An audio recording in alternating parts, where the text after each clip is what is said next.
a young girl whose lawyer parents are working abroad, is left alone in their Tennessee house.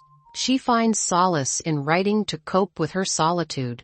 Despite her isolation, she goes to school each day, walking through the woods in a mini skirt and high heels. At school, she meets her teacher, Jonathan Miller, a middle-aged man who once aspired to be an author, but failed. Although there is a significant age difference, Jonathan becomes a paternal figure to Cairo, while she secretly admires him. As Cairo arrives early to class, Jonathan asks her to read the books for the semester. He is surprised to learn that she has already read all 12 required books. They discuss literature until Winnie, Cairo's friend and Jonathan's repeating student, arrives and invites Cairo to eat with her. After the girls leave, Jonathan, intrigued by Cairo's reading choices, examines the books on her desk. Suddenly, his friend Boris appears, grabs a book Jonathan was reading, and teasingly reads aloud an explicit passage. Jonathan tries to stop him from reading the naughty part, but Boris persists. Boris notices a book Jonathan wrote and is surprised to discover that Cairo has it. When Jonathan returns home, he finds his wife Beatrice absorbed in her work. He attempts to talk to her, but she seems too occupied. Jonathan immediately calls her to express his excitement about a student reading his book. During their conversation, Beatrice's co-worker Amy urgently calls her. After the call, Jonathan flirts with his wife over the phone and they enjoy some drinks together. As things heat up between them, Amy calls again, just as they are about to get intimate, leaving Jonathan frustrated. The following day, Jonathan shares his disappointing weekend with Boris, explaining how Amy's interruptions ruined a romantic moment with Beatrice. Boris teases Jonathan about his mishaps and starts talking about his own life.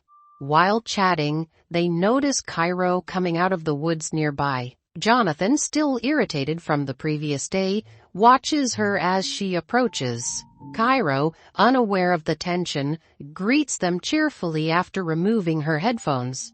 Feeling sexually frustrated, Jonathan tries to maintain his composure by casually conversing with Cairo. When Winnie pretends to have accidentally dropped her things in the locker room, Boris sees through her act. He confronts her, realizing she is trying to seduce him. Cairo notices this and tells Winnie she's quite bold. Winnie attempts to give Cairo essay ideas, but Cairo finds them too ordinary. Suddenly, Winnie suggests that Cairo try charming teachers for essay material. Cairo, confused, points out the significant age gap, finding it odd. However, Winnie, being flirtatious, assures Cairo that it's fine. She suggests that Jonathan seems nice and gentle, making him a good choice for Cairo's first date as she won't feel uncomfortable. Despite Cairo's initial reservations, Winnie's playful persistence piques Cairo's interest even more. Winnie continues to tease Cairo, mentioning Jonathan's longing looks at her, leaving Cairo embarrassed and flustered.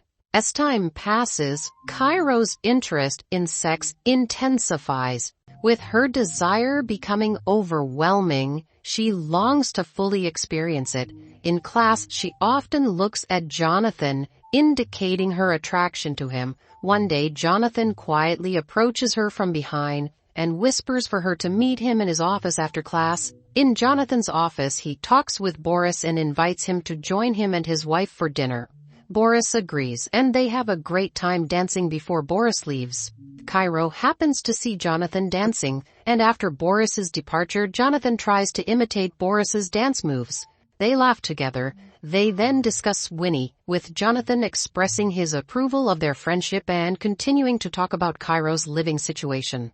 The teacher also congratulates Cairo on her excellent work in a recent piece of writing, impressed by her ability to memorize certain lines from it. Recognizing Cairo's talent, the professor asks her to write a short story in the style of her favorite author, believing that if she excels in this task, she will pass the entire semester with flying colors. Cairo sees this as a perfect opportunity and eagerly accepts the challenge. Suddenly, Cairo surprises her professor by revealing that she has read his books, leaving him speechless. She quotes a part of his book, just as she memorized part of what she had written. The professor is delighted and admits that the book she quoted was the first he ever wrote, holding special significance for him. Cairo, believing he is simply uninspired, challenges him to find that spark again and start writing once more. He invites Cairo to meet that weekend to further discuss the short story.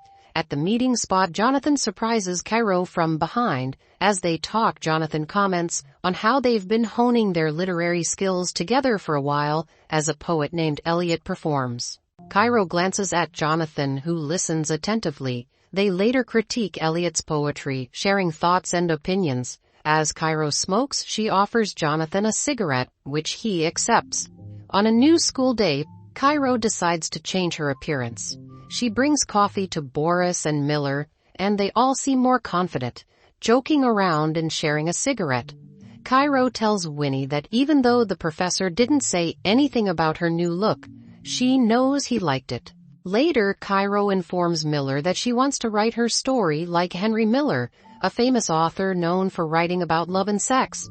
Miller worries it might cause trouble at school, but Cairo thinks it could make her story more interesting. Jonathan's phone buzzes with a text from his wife inviting him on a weekend getaway. Cairo approaches to discuss her short story, but Jonathan, preoccupied with thoughts of his wife, quickly approves her writing without much consideration. When they're alone, Winnie teases Cairo, joking that she is trying to seduce her professor. She exaggerates, mimicking Cairo's actions, much to Cairo's amusement. As Cairo searches for her missing phone, Jonathan's plans are repeatedly disrupted by Amy's persistent calls.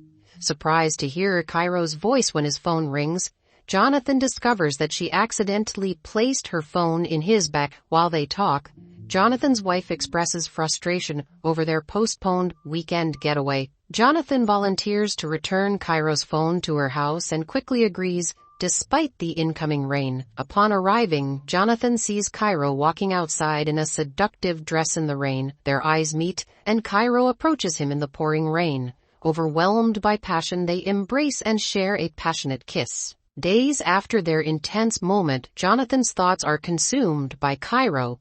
Suddenly, Cairo sends Jonathan his midterm test, bringing him back to reality. Waking from his distracted state, Jonathan's wife urges him to leave her alone as she attends to other matters. Jonathan leaves and goes to a small house near theirs. There, he prints out Cairo's finished work and immediately starts reading it, engrossed in the captivating story with its adult themes. Jonathan's excitement peaks as he envisions Cairo in the scenes, fueling his desire. Unable to resist any longer, Jonathan quickly removes his pants and pleasures himself. The next day, Cairo comes to class wearing an enticing outfit, but Jonathan's attitude towards her has noticeably changed. He doesn't greet her as warmly as before. Sensing something is wrong, Cairo asks Jonathan if everything is all right. Jonathan expresses his disappointment with the explicit content of Cairo's writing. Cairo tries to explain that she rejected the explicit content, but Jonathan remains unmoved. He refuses to listen to her explanations and ultimately decides to reject both her work and their relationship. Cairo lashes out at Jonathan, calling his own works average and dull. Jonathan remains firm in his belief in their roles as teacher and student. She says he's just jealous because he can't do what she's done. After this tense moment, Cairo storms out of the classroom, leaving her story in a school administrator's mailbox. Miller goes home and shares the challenging day he had with his wife, detailing his encounter with Cairo and her story.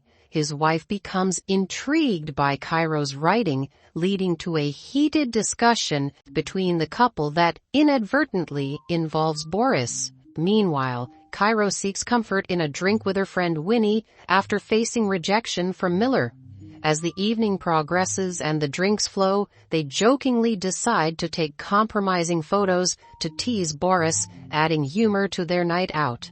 Just then, Jonathan receives a call from the principal's office. Beatrice hands him the phone, and he listens as they accuse him of having an inappropriate relationship with Cairo. Jonathan denies the accusation and reassures Beatrice that it's not true.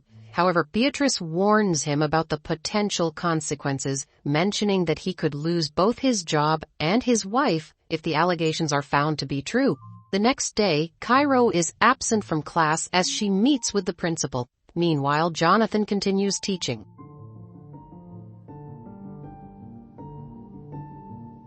How much Cairo means to her.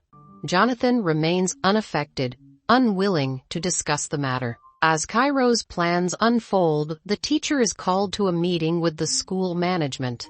Both Cairo and Professor Miller are questioned extensively. They answer questions about their interactions during classes and whether they had any close encounters outside of school. Cairo's responses strongly imply that there was a connection between them. The director decides to suspend Jonathan. When Jonathan returns home, Beatrice quickly asks if something is wrong, but he denies it, only admitting that he was being special to Cairo.